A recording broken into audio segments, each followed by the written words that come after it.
Бәріне сәлем, бұл видеода біз кішкентай балаларға арналған екі жағынан да киілетін жилетка тігуді үйренетін боламыз. Ендеше қажетті құралдармен танысайық. Бізге осындай А4 қағазы немесе миллиметрлік қағаз, қайшы, сызғыш, қарындаш, қалам қажет болады. Содан кейін бізге негізгі және астарлы мата қажет болады. Бұл жерде сіз өз қалауыңызша қалаған матаны таңдай аласыз. Описание бөліміне мен өзімнің маталарым туралы ақпаратты жазып қоямын. Ендеше лекаланы сызуды бастайық. Енді кез келген өлшемге лекаламызды құрмастан бұрын бізге 4 өлшем қажет болады. Бірінші өлшем бізде ОШ деп аталады. Бұл мойынның айналымы. Менде 27 сантиметр шықты. Мен 4 жасар балаға тігемін. Егер сіз 4 жасар балаға тігетін болсаңыз, осы өлшемдерді пайдалана берсеңіз болады. Екінші өлшем бізде ОГ деп аталады. ОГ деген обхват груди, кеуденің толық айналымы. Үшінші өлшем ШП. Бұл дегеніміз мойыннан бастап иыққа дейінгі, иықтың ұзындығы. Менде 8 сантиметр. Және бұйымның ұзындығы, длина изделия. Бұл иықтың центрінен бастап өзімізге қажетті ұзындықты аламыз.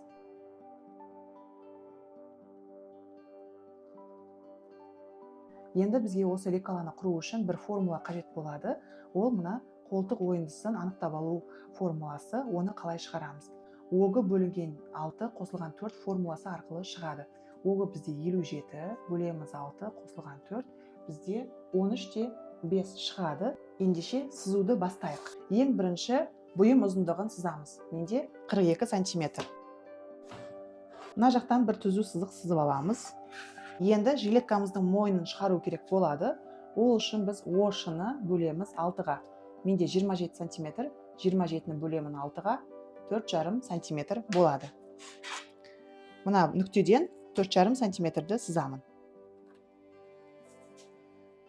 Оңға қарай 4,5. Ал енді төмен қарай осы шыққан санға 1 сантиметрді қосамыз. 4,5 қосылған 1, 5,5 сантиметр болады. Осы екі жерді қосамыз.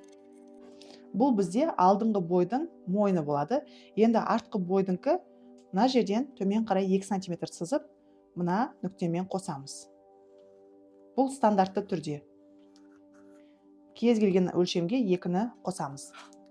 Енді иық жағын реттейік. Ол үшін мына ШП-ны сызамыз. Мына нүктеден оңға қарай ШП. Осы нүктені 2 сантиметр төмен түсіреміз. Бұл жерде де 2 деген тұрақты сан. Осы нүктемен мына иықты қосамыз. Енді бізге мына қолтық ойындысын шығару керек болады. Бізде ол жерде формула бар. Бағана біз қолданғанбыз. Мінекей ВПРС деген формуланың нәтижесін жазамыз. Менде 13/5 сантиметр. 13/5-ті сызамын осы 2-ден төмен қарай.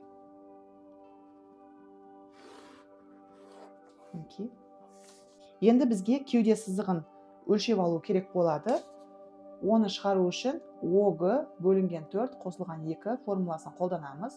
Менде ОГ 57, 57 бөлінген 4 қосылған 2, менде 16-да 5 деген сан шығады. Сол санды мінекей мына жақтан осы нүктені пайдаланып асырып сызамыз. 16-да 5.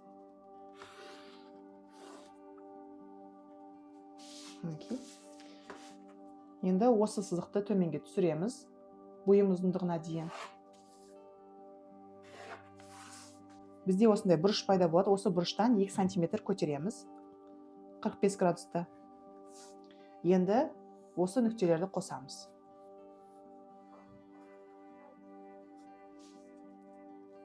Мінекей, мынау бізде артқы бойдың қолтығы болады. Енді алдыңғы бойдың қолтығын шығару үшін мінекей, мына 13/5-ті 2-ге бөлеміз. 6,75. Соны 1 сантиметр ішке кіргіземіз.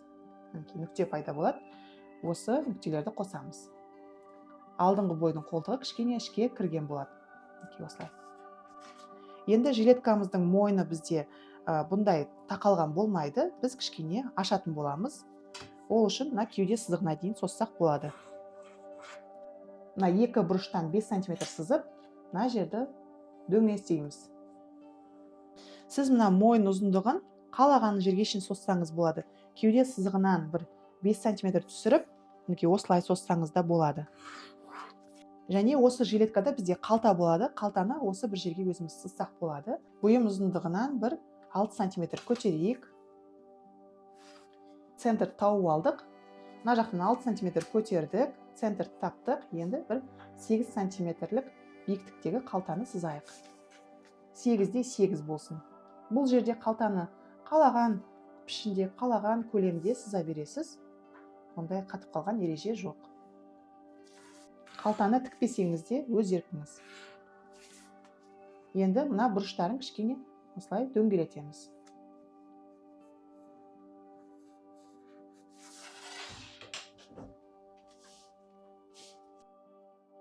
Мінекей лекаламызды осылай қиямыз. Бірінші артқы бойды қазір пішіп алғаннан кейін осылай бүктеп, алдыңғы бойды пішетін боламыз. Негізгі матаны бірінші қиямыз. Матамызды үтіктеп аламыз, теңдей екіге бүктейміз. Мына кромка жағына параллель жату керек лекаламыз. Бүктелген жерге лекаламызды әкеп жатқызамыз. Жоғар жағынан 1 сантиметр қалатындай етіп түйрейміз. Енді қосымшалар беріп бастырып шығамыз. Мойынға 5 мм қосымша береміз, жарты сантиметр. Иық сызығына 1 сантиметр қосымша береміз. Қолтыққа ешқандай қосымша бермейміз. Біз қазір артқы бойды сызып жатырмыз. Жанына және төмен жаққа 1 сантиметр қосымша береміз. Артқы бойда біз осылай түзу қалдырамыз. Енді қиямыз. Енді алдыңғы бойды пішетін кезде мына жерді бүктейміз.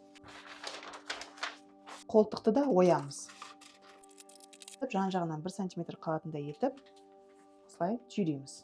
Алдыңғы бойға 5 мм немесе жарты сантиметр қосымша береміз. Төмен жағына 1 сантиметр.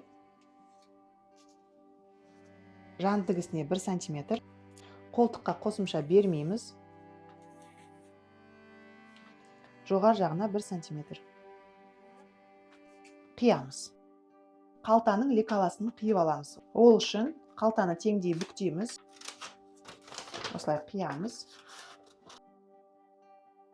Менде мына жерде мата қалды. Осы жерге қазір бастырамын.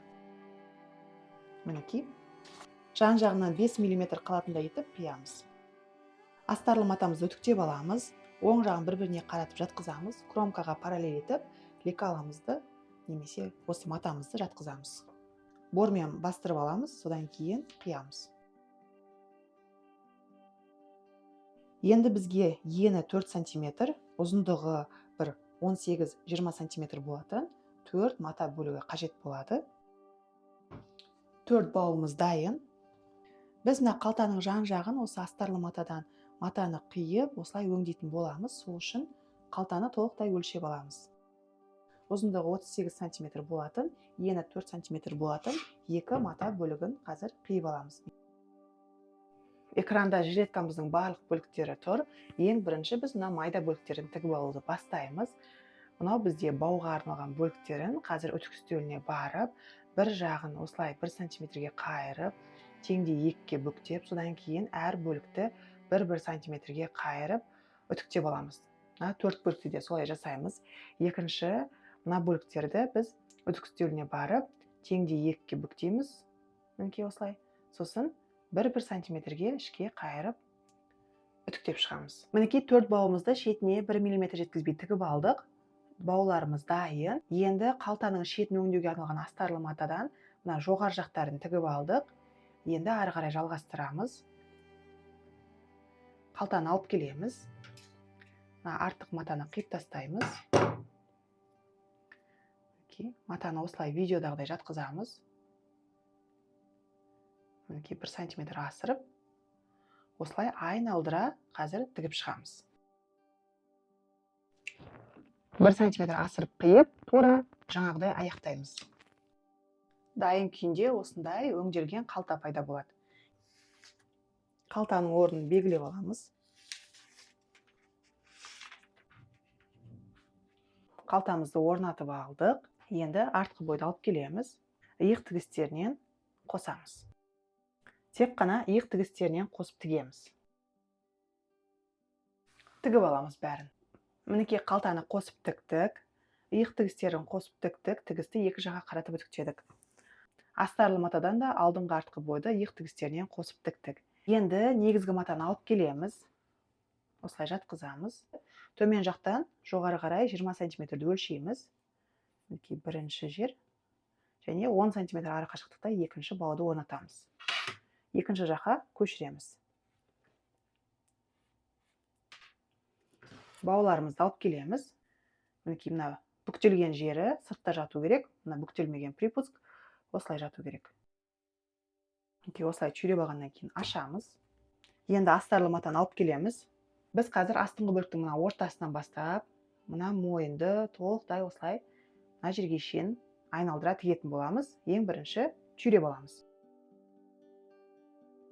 Мына төмен жақтың ортасынан бастап осылай шетіне 5 мм жеткізбей айналдыра мына жерге шейін тігіп шығамыз. Мінекей осылай қосып тігіп алғаннан кейін қайшымен кертіп алатын боламыз. Тігіске 2-3 мм жеткізбей осылай қиямыз. Енді мына қолтық тігістерін байланыстырып қосып тігеміз. Қолтық тігістерінде шетіне 5 мм жеткізбей тігіп шығамыз. Мінекей қолтық тігістерінде тігіп алдық екі жағынан. Енді тағы да кішкене тігісті кертіп алғаннан кейін оң қарататын боламыз. Енді артқы бойдан алдыңғы бойға қарай өтіп, толықтай оң қаратамыз. Жилеткамызды бір үтіктеп алдық. Енді жан тігістерінен қосып тігейік. Ол үшін астарлы мата мен астарлы матаны қосамыз, түйреміз. Негізгі мата мен негізгі матаны қосып түйреміз. Бір жағын тігіп алдық. Оң қаратамыз. Мінекей дайын күйінде осылай шығады. Қазір тігісті үтіктейтін боламыз. Енді екінші жағын тура солай қайталаймыз. Енді осы екінші жағында астарлы матаны тігетін кезде бір 12-15 сантиметрлік жерді ашық қалдырамыз. Мінекей осы жерді тікпей қалдырамыз. Яғни осылай тігеміз осы жерге шейін. Содан кейін мінекей бұлай айналдыра тігіп шығамыз. Негізгі матаны қосып тіктік. Астарлы матадан мінекей 12-15 сантиметрлік жерді тікпей қалдырдық. Осы жерден біз қазір оң қарататын боламыз. Енді ары қарай тігуді жалғастырамыз. Негізгі матаны ішке кіргіземіз толықтай. Төменгі бөлікті тігетін боламыз. Машинасында шетіне 7 мм жеткізбей соңына дейін тігіп шығамыз. Бүкіл тігісті толықтай үтіктеп алғаннан кейін оң қаратамыз. Мінекей біз соңына жақындап қалдық. Енді жилеткамызды екі жағынан да қайырып кие беру үшін мына тігісті қазір қолмен көрінбейтін тігіс арқылы тігіп тастайтын боламыз. Мінекей осымен біздің балаларға арналған екі жағынан да киюге ыңғайлы сапалы тігілген жилеткамыз дайын болды. Сіз теріс жағына да қалта сала аласыз. Сонда екі жағынан да кие берсеңіз болады. Мінекей енді оң қаратайық. Бұл жилетканы ұлға да, қызға да арнайы маталарды алып тігуге болады. Жақындарыңызға, отбасыңызға тігіп қуантыңыз. Видео пайдалы болса, міндетті түрде лайк басып, комментарий қалдырып кетіңіз. Себебі сіздердің әр лайктарыңыз осы каналдың дамуына үлкен үлесін қосады. Және жақындарыңызбен тігін машинасы бар барлық танысыңызға осы видеоны жіберіп қойыңыз. Сіздермен болған Гүлхан, келесі кездескенше